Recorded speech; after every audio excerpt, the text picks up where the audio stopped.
துலாம் ராசி நேயர்களே வணக்கம். நீங்கள் கடந்த கால வாழ்க்கையில் ரொம்பவும் மனஸ்தாபங்கள்ல இருந்திருப்பீங்க. அனைவரையும் திருப்திப்படுத்த முயற்சி உங்களுக்கு தோல்வி அடைந்திருக்கும். துலாம் ராசி என்றாலே சமநிலை மற்றும் சமாதானத்திற்கு பெயர் பெற்றது. உங்கள் ராசிநாதன் சுக்கிரன் மற்றும் காலபுருஷ தத்துவப்படி 7ஆம் வீட்டின் அதிபதியாக இருப்பதால் உங்களை சுற்றியுள்ள அனைவரும் மகிழ்ச்சியாக இருக்க வேண்டும் என்று நீங்கள் எப்போதும் விரும்புவீர்கள். ஆனால் தற்போதைய கோச்சார கிரக நிலைகளின்படி நீங்கள் எவ்வளவுதான் வளைந்து கொடுத்து போனாலும் மற்றவர்களை உங்களால் முழுமையாகவே திருப்திப்படுத்த முடியாது சூழல் உருவாகியிருந்திருக்கும். அதை நீங்கள் ஒருவருக்கு நல்லது செய்ய போய் அது மற்றொருவருக்கு தவறாகவே தெரிந்திருக்கும். நீங்கள் எல்லாரையும் திருப்திப்படுத்தும் முயற்சியில் தான் ரொம்பவுமே இருந்திருப்பீங்க. ஆனால் அந்த எல்லா முயற்சியுமே உங்களுக்கு தோல்வியை தான் அடைஞ்சிருக்கும். அது மட்டுமல்லாமல் நீங்கள் உங்களால் முழுமையாகவே திருப்திப்படுத்த முடிஞ்சிருக்காது. நீங்கள் ஒருவருக்கு நல்லது செய்ய போய் அது மற்றொருவருக்கு நல்லது தவறாகவே புரிந்திருக்கும். உங்களோட நல்லெண்ணம் இங்கே பலவீனமாகத்தான் பார்க்கப்பட்டிருந்திருக்கும். எல்லோருக்கும் நல்லவனாக இருக்க நினைப்பவன் யாருக்கும் நல்லவனாகவே இருக்க முடியாது என்ற பழமொழி உங்களுக்கு பொருந்தும். கடுமையான மன உளைச்சலும் நாம் ஏன் இவ்வளவு தூரம் இறங்கி போக வேண்டும் என்ற விரக்தியும் உங்களுக்குள் மேலோங்கும். இரு தரப்பினர்களுக்கிடையே சிக்கிக்கொண்ட நிலை ஏற்படுத்தியிருந்திருக்கும். துலாம் ராசியின் சின்னமே தராசு என்பதால் நீங்கள் எப்போதும் ஒரு நடுவராக இருக்கவே பிரியப்படுவீர்கள். ஆனால் தற்போதைய ராகு கேது மற்றும் சனியின் பார்வை மாற்றங்கள் இரண்டு முக்கிய தரப்புகளுக்கும் இடையே அல்லது குடும்பமாகவோ நீங்கள் மாட்டிக்கொள்ளும் நிலை ஏற்படுத்தியிருக்கும். நீங்கள் பஞ்சாயத்து செய்ய போய் பழிச்சொல் உங்கள் மீதே விழும் வாய்ப்பு அதிகமாகவே இருந்திருக்கும். நீங்கள் தராசு மாடலாகவே இருந்திருப்பீங்க. அதனால் நீங்கள் இரண்டு தரப்பினருக்கிடையே சமாதானம் பேச போய் தான் உங்களுக்கு நிறைய பிரச்சனைகளே வந்திருக்கும். ஒரு பக்கம் நியாயமும் மறுபக்கம் பாசமும் உங்களை எழுப்பும். எந்த பக்கம் சாய்ந்தாலும் தவறு என்றாகிவிடும் என்பதால் உங்கள் முடிவெடுக்கும் திறன் தற்காலிகமாகவே முடங்கி போயிருந்திருக்கும். இதனால இரு தரப்பிலுமே உங்களுக்கு இருந்த நல்ல பெயர் கூட கிடக்கூடியிருந்திருக்கும். அதாவது நீங்கள் பஞ்சாயத்து செய்ய போய் பழிச்சொல் உங்கள் மீதே விழ வாய்ப்பு அதிகமாகவே இருந்திருக்கும். அது மட்டும் இல்லாமல் இரண்டு முக்கிய தரப்புகளுக்கிடையே அது தொழிலாகவோ அல்லது குடும்பமாகவோ இருந்திருக்கும். அங்கேயும் மாட்டிக்கொள்ளும் நிலை உங்களுக்கு ஏற்படுத்தியிருந்திருக்கும். உறவில் சமநிலை குலைந்து போயிருந்திருக்கும். உங்களுக்கு 7ஆம் வீடு என்பது கூட்டாளி மற்றும் வாழ்க்கை துணையை குறிக்கும். இந்த இடத்திற்கு ஏற்படும் அசுப கிரகங்களின் பார்வை தாக்கத்தால் கணவன் மனைவி அல்லது தொழில் கூட்டாளிகளுக்கு இடையேயான பரஸ்பர புரிதல் மற்றும் சமநிலை பாதிக்கப்பட்டிருக்கும். நீங்கள் கொடுக்கும் முக்கியத்துவம் அன்பும் துணையிடமிருந்து உங்களுக்கு திரும்பவே கிடைத்திருந்திருக்காது. நீங்கள் உறவுல எப்பவுமே சமநிலையா இருக்கணுங்கிறது தான் உங்களோட இதாக இருந்திருக்கும். அந்த சமநிலையும் உங்களுக்கு குறைந்து போயிருந்திருக்கும். இந்த இடத்துக்கு ஏற்படும் அசுப கிரகங்களோட பார்வை தாக்கத்தால கணவன் மனைவிக்கும் அல்லது தொழில் கூட்டாளிக்கும் இடையான பரஸ்பர புரிதல் சமநிலை பாதிக்கப்படும் போது எல்லாமே உங்களுக்கு ரொம்பவும் கெட்டு போய் திரும்பவுமே கிடைச்சிருக்காது. நீங்கள் கொடுக்குற மரியாதை எல்லாம் எதிர்பார்ப்புகளும் ஏமாற்றங்களாகவே மாறும்போது உறவில் விரிசல் விழுந்திருக்கும். உங்களுக்கு நான் எனக்காக இவ்வளவு செய்கிறேன், நீ எனக்காக என்ன செய்தாய் என்ற அகந்தை கலந்த கேள்விகள் உங்களுக்கு எழுந்திருக்கும். இதனால் இல்லற வாழ்க்கையில் அமைதி குறைந்து ஒருவித இயந்திரத்தனமான வாழ்க்கை வாழ வேண்டிய கட்டாயம் ஏற்பட்டிருக்கும். இவை அனைத்தும் உங்கள் கடந்த கால வாழ்க்கையில் நடந்திருந்தால் கமெண்ட் வாயிலாக தெரிவித்துக் கொண்டு நமது ராசி பலன் சேனலை சப்ஸ்கிரைப் செய்து கொள்ளுங்கள். இனி வரப்போகின்ற நாட்களில் உங்களுக்கு நன்மைகளே தான் நடக்கப் போகிறது. குடும்ப சமநிலை திரும்பும்.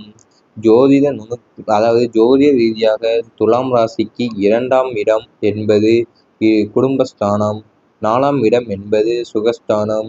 கடந்த காலங்களில் இந்த இடங்களில் இருந்த அசுப கிரகங்களின் சஞ்சாரத்தால் குடும்பத்தில் ஏற்பட்டிருந்த ஏற்ற இறக்கங்கள் தற்போது முற்றிலுமே சீரடையும். தராசு தட்டுகளை போலத்தான் எப்போதும் எதையும் சமன் செய்து வாழ நினைக்கும் உங்கள் இயல்புக்கு கடந்த சில காலங்களால குடும்பத்தில் ஏற்பட்ட சலசலப்புகள் பெரிய மன உளைச்சலை தந்திருக்கலாம். ஆனால் தற்போது சுப கிரகங்களின் பார்வையும் ராசிநாதன் சுக்கிரனின் வலுவான சஞ்சாரமும் உங்கள் குடும்ப ஸ்தானத்தை ஒளிரச் செய்கிறது. கணவன் மனைவிக்கிடையே அல்லது பெற்றோர் பிள்ளைகளுக்கிடையே இருந்த ஈகோ மோதல்கள் பனி போல உருகும்.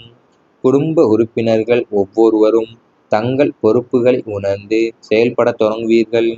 யார் பெரியவர், யார் யார் சொல்வது சரி என்ற வாதங்கள் முடிவுக்கு வரும். பரஸ்பரம் விட்டு கொடுக்கும் மனப்பான்மை வளரும். குடும்ப நிர்வாகத்தில் இருந்த நிதி பிரச்சனைகள், தேவையற்ற குழப்பங்கள் விலகி ஒரு நடுத்தரமான இனிமையான சமநிலை உருவாகும். வீட்டின் மூத்த உறுப்பினர்களின் ஆலோசனை குடும்பத்தை சரியான திசையில் வழிநடத்தும். குடும்ப பாரத்தை நீங்கள் மட்டுமே சுமக்கிறீர்கள் என்ற நிலை மாறி அனைவரும் சுமையை பகிர்ந்து கொள்ளும் சிறப்பான காலகட்டம் இது. உறவுகளில் இனிமை இப்போ அதிகரிக்கும். அதாவது களத்திரஸ்தானம் எனப்படும் 7ஆம் இடமும் அதன் அதிபதியான செவ்வாயின் சுப சஞ்சாரமும் சுக்கிரனின் ஆதிக்கமும் உறவுகளில் காந்த சக்தியை ஏற்படுத்தியிருக்கும். சுக்கிரனின் ஆதிக்கம் பெற்ற உங்களுக்கு இயற்கையாகவே அன்பை வெளிப்படுத்தவும் அழகாக பழகவும் தெரியும். இருப்பினும் கிரகங்களின் வக்ர நிலை காரணமாக உங்கள் உண்மையான அன்பு கடந்த காலங்களில் தவறாக புரிந்து கொள்ளப்பட்டிருக்கலாம். தற்போது அந்த நிலை மாறி காதல் உறவுகளிலும் தம்பதியினருக்கு இடையேயான தாம்பத்திய உறவிலும் அலாதையான இனிமை கூடும். உங்கள் துணையுடன் மனம் விட்டு பேசுவதற்கான அற்புதமான சந்தர்ப்பங்கள் அமையும். நீண்ட நாட்களாக காதலித்து வருபவர்களுக்கு திருமண தடைகள் நீங்கி இருளர் குடும்பத்தாரின் சம்மதத்துடன் சுபகாரியமும் கைகூடும். நண்பர்கள் மற்றும் உறவினர்களிடம் நீங்கள் காட்டும் அன்புக்கு இரட்டிப்பு அன்பு திருப்பி கிடைக்கும். உங்கள் வார்த்தைகளில் உள்ள வசீகரமும் நேர்மறையான மனமுறையும் மற்றவர்களை உங்கள் பக்கம் ஈர்க்கும். பழைய கசப்பான நினைவுகளை மறந்து உறவுகளில் ஒரு புதிய வசந்த காலத்தை நீங்கள் அனுபவிப்பீர்கள்.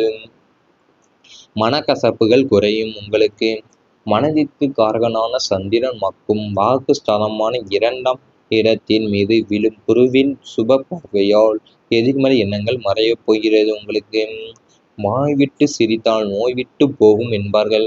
அதுபோல தேவையற்ற மௌனத்தையும் தவறான புரிதலாலும் ஏற்பட்ட மனக்கசப்புகள் அனைத்துமே இனி விலகத் தொடங்கும்.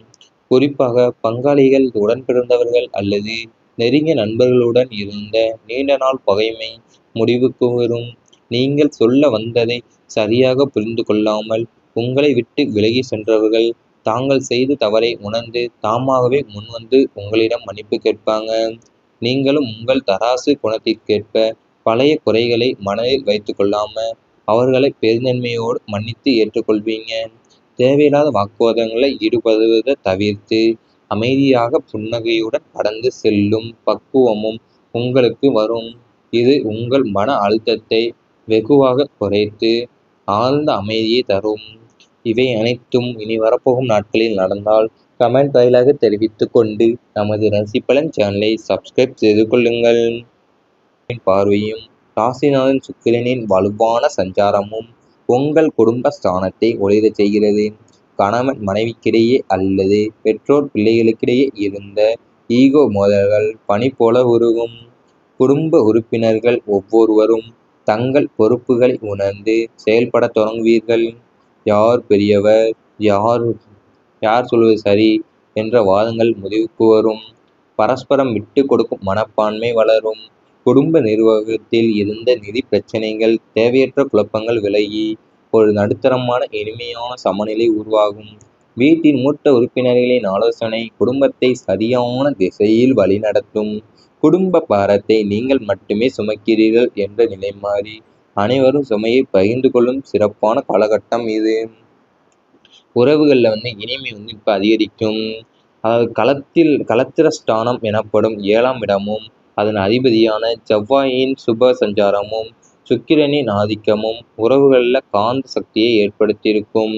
சுக்கிரனின் ஆதிக்கம் பெற்ற உங்களுக்கு இயற்கையாகவே அன்பை வெளிப்படுத்தவும் அழகாக பழகவும் தெரியும். இருப்பினும் கிரகங்களின் வக்ர நிலை காரணமாக உங்கள் உண்மையான அன்பு கடந்த காலங்களில் தவறாக புரிந்து கொள்ளப்பட்டிருக்கலாம். தற்போது அந்த நிலை மாறி காதல் உறவுகளிலும் தம்பதியினருக்கு இடையேயான தாம்பத்திய உறவிலும் அலாதியான இனிமை கூடும். உங்கள் துணையுடன் மனம் விட்டு பேசுவதற்கான அற்புதமான சந்தர்ப்பங்கள் அமையும். நீண்ட நாட்களாக காதலித்து வருபவர்களுக்கு திருமண தடைகள் நீங்கி இருளர் குடும்பத்தாரின் சம்மதத்துடன் சுபகாரியமும் கைகூடும். நண்பர்கள் மற்றும் உறவினர்களிடம் நீங்கள் காட்டும் அன்புக்கு இரட்டிப்பு அன்பு திருப்பி கிடைக்கும். உங்கள் வார்த்தைகளில் உள்ள வசீகரமும் நேர்மறையான மனமுறையும் மற்றவர்களை உங்கள் பக்கம் ஈர்க்கும்.